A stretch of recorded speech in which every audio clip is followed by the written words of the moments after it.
Hi, this is Coach John, and welcome to your Fast and Fresh Kitchen. You know, we associate fresh vegetables with summertime, don't we? I mean, you think about it. Summertime, fresh tomatoes, maybe cucumbers, way too much zucchini, peas, whatever it might be. Summertime, we always associate with fresh vegetables and maybe eating more vegetables.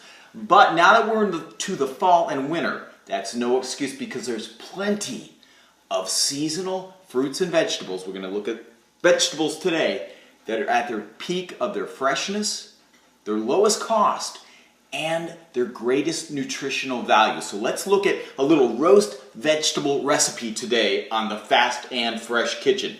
So what's going on here is I have my oven going. I've preheated it to 400 degrees. Taken a large baking sheet, coated it with just a little bit of oil. Remember now, we're baking at 400 degrees.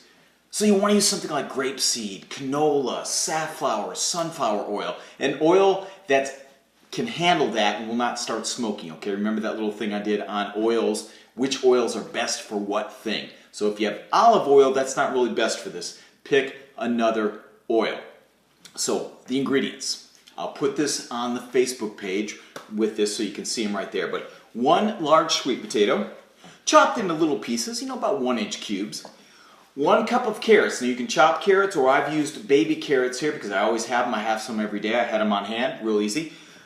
Brussels sprouts as well. 1 cup of Brussels sprouts. I've halved the Brussels sprouts. See? Whoop, whoop, cut in half.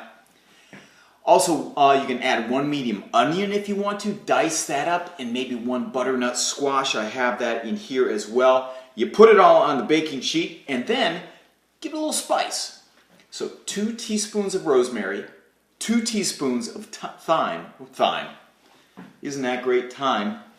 Half a teaspoon of salt, half a teaspoon of pepper, and about a 1/4 teaspoon of garlic powder. You just sprinkle on that on there liberally. If you want to add a little extra rosemary, you certainly can, or any other spices that you enjoy. I really like this combination of spices on roast vegetables.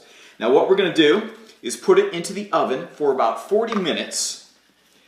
And that should be, since they've been cut up in smaller pieces, it should be just fine, and certainly enough time to make those vegetables tender and ready to eat, either as your meal or as a delicious side.